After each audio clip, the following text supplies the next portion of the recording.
Eh bien salut à toutes et à tous, c'est la Team Pender. Donc aujourd'hui on va faire une toute nouvelle vidéo.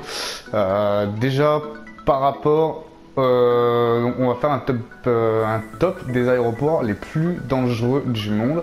Je vous mettrai le lien dans la description de la vidéo. Et donc je vous laisse kiffer la vidéo, c'est parti.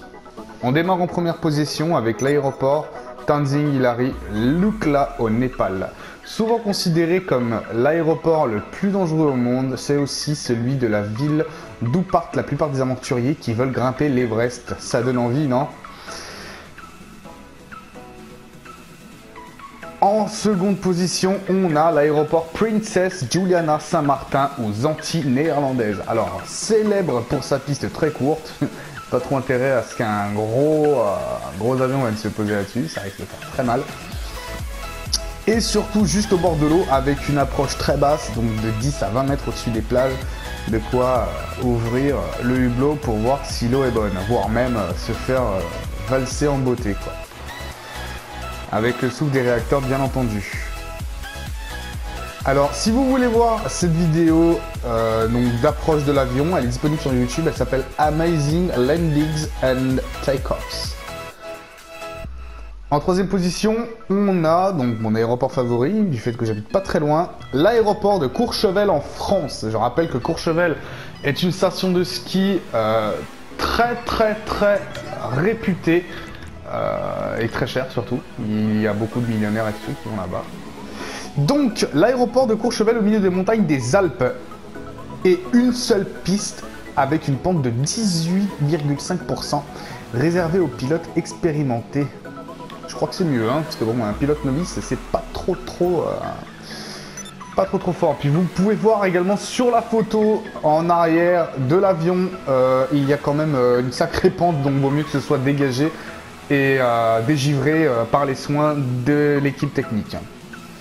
Si vous voulez voir cette vidéo, c'est Biche, donc B2E CH Baron Landing at Courchevel Airport, France. Qui est disponible bien entendu sur YouTube. En quatrième position, on a l'aéroport de Gibraltar, donc à Gibraltar. Donc comme vous pouvez voir sur cette photo, il est juste situé à côté de la ville. Vaut mieux pas s'endormir très tard et se lever très tôt pour éviter les réveils en sursaut. Donc la piste de décollage et d'atterrissage est en centre-ville et croise avec un passage à niveau. Donc une route empruntée par les automobilistes, excusez-moi j'ai un peu de mal à lire aujourd'hui, une des plus embouteillées de la ville. Bien évidemment, cette vidéo est à retrouver sur Facebook également. Voilà. En cinquième position, on a Ice Runway en Antarctique. Alors vous avez sans doute dû en entendre vachement parler. Donc bien entendu sur la photo, on voit presque rien. Désolé, c'est tout ce que j'ai trouvé.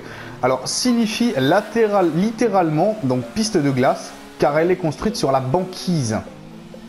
Elle est aussi stable que du béton et un peu plus glissante. Vachement, parce que bon, c'est quand même de la glace, hein, faut pas l'oublier. Et on peut sortir un peu de la piste pratique, par contre le décollage est un peu plus chaud. Également, la vidéo se trouve sur YouTube avec un C-17 Ice Runway Landing. En sixième position, on a l'aéroport de Juancho-i Yaruskinsaba aux Antilles, toujours néerlandaises. Donc une des pistes est la plus dangereuse du monde, très courte et entourée par la montagne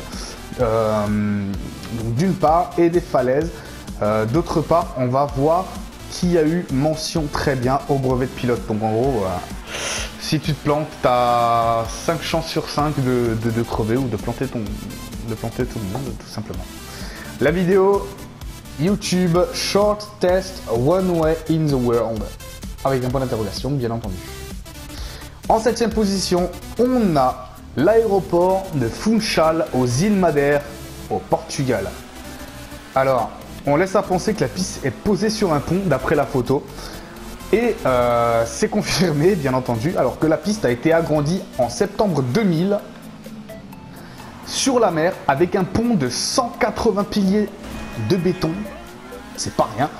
On dit qu'il est toléré de gonfler son gilet de sauvetage pendant la phase d'atterrissage. Bien évidemment, des fois que le pilote rate son coup et atterrisse dans l'eau, juste à droite. Bien évidemment, cette vidéo est à retrouver sur YouTube. Elle s'appelle Spectacular Landing at Madeira Airport from Cockpit A320. En 8e position, on a l'aéroport de Congonhas à Sao Paulo, au Brésil. Situé en plein cœur de la ville, à quelques kilomètres seulement du centre-ville. Alors comme vous pouvez le voir, donc désolé, avec mon logiciel de montage, je peux pas zoomer, j'essaye mais j'y arrive pas des masses, c'est un nouveau logiciel. Vous voyez l'espace vert un peu qui ressemble à Central Park à New York, et ben c'est ça l'aéroport, tout simplement, en plein centre-ville. Donc vaut mieux pas se planter au niveau de l'atterrissage et du décollage. En 9e position, on a l'aéroport international de Kai Tak Hong Kong, aujourd'hui fermé. Alors je vais vous expliquer pourquoi. Car il est situé entre les montagnes et les immeubles. L'aéroport international de Hong Kong a été décalé vers la mer en 1998 suite à sa grande difficulté et à ses incidents. Quand vous voyez le gros Boeing, la 747 qui frôle limite les toits, limite le mec qui fume sa clope sur le toit ou sur un balcon, il se prend une grosse patate de cow-boy par une des roues du train d'atterrissage et ça par contre ça fait très très mal. Et en 10e position, on a l'aéroport de Manakara à Madagascar. Pour ne pas louper votre correspondance, l'aéroport de Manakara est aussi